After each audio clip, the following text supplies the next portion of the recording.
Hello there, and welcome to the Unwatchables.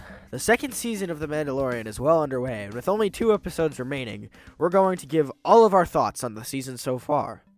And the final 2 episodes, because they're probably going to be so packed with details, will deserve their own individual reviews. But before that, here's a quick rundown about our thoughts on that little Season 1 thing that happened last year.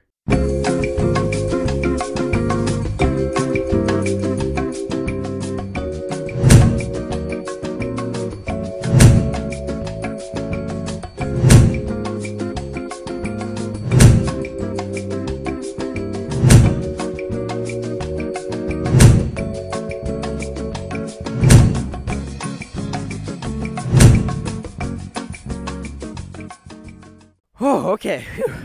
That's our thoughts on Season 1, but now, on to Season 2. Episode 1 starts out with Mando watching some WWE with Baby Yoda, which then transforms into a mass genocide. He then heads over to the TV magnet planet of Tatooine. Here we meet Timothy Olyphant. So Timothy Olyphant is wearing Boba Fett's armor, which really pisses off Mando because this is the way blah blah blah.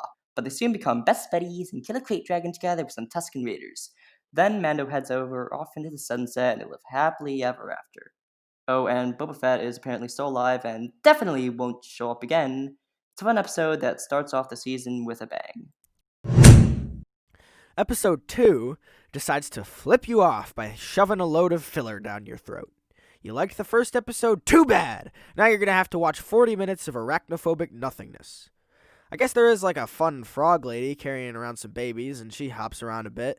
And Baby Yoda gets a rumbly in his tummy and eats some babies, and they all live happily ever after. Yeah, except the babies. Except they don't, because now their ship is wrecked, and they have to fix it. Thankfully, this will be the last bad thing that happens to Mando's ship. Besides some okay action sequences, this episode is ultimately empty of anything that contains anything besides nothingness. Episode 3 is extremely sorry for the train wreck that is Episode 2, and decides to blow your pants off with a wild ride of Clone Wars-inspired action. The Razor Crest takes a swim, Frog Lady finds her boyfriend, and Baby Yoda gets yeeted into a sea monster's mouth. Bo-Katan shows up, saves Baby Yoda, and convinces Mando to steal some Imperial weapons from space Nazis. Baby Yoda gets babysitted by Frog Lady and makes a delicious new friend. The next 20 minutes are some of the best Star Wars action you can get. Stormtroopers are still a joke, and Team Mandalorian crash the ship. This planet is a scam, and they float off and most definitely live happily ever after.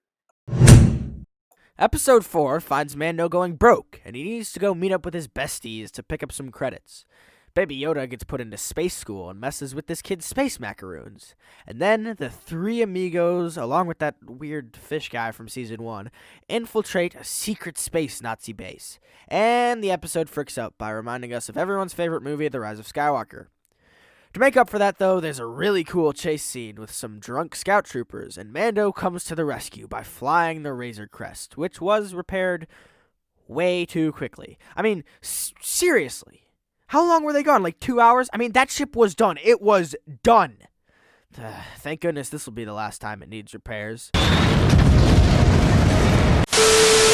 Anyway, Baby Yoda baby barfs his blue biscuits, and they all live happily ever after. This episode has a cool aesthetic and some fun action scenes. Episode 5 gives us full faith in Dave Filoni's live-action direction skills and makes up for his few slip-ups in Season 1. I'm looking at you, Episode 5. Ahsoka Tano makes her live-action debut and is found in a little squibble with a local town. Mano gets hired to hunt Ahsoka and in return is offered a fancy Beskar spear.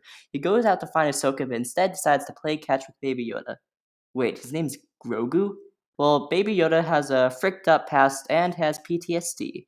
Ahsoka refuses to teach Baby Yoda the Force, which pisses Mando off. Ahsoka and Mando absolutely wreck that town, and Mando gets his fancy new spear, and the two of them are sent off to a magical space rock on a magical planet which will probably do magical Force stuff. It's an amazing episode that brings back an old fan favorite and absolutely nails that Starburst feel. Episode 6 wastes no time in getting to that magical space rock on that magical planet, which will probably do magical force stuff. No sidetracking this time around. Mando and Baby Yoda, or Grogu, find their magical space rock on the magical space planet that will probably do magical force stuff, and Baby Yoda struggles to find the Avatar state will upon it. Boba Fett, along with that sniper woman from episode 5 of season 1, arrive and act all entitled. And then a Nazi ship lands, and there's an epic shootout. Baby Yoda achieves the Avatar state, but still decides to just, sit on the rock and do nothing. There's fighting, and more fighting, and more fighting, and it's freaking awesome! But oh no. Giancarlo Esposito has arrived, and he sends some dark troopers up to kidnap Baby Yoda. They blow up Mando's sweet ride, and now he has to pajama party with Boba Fett.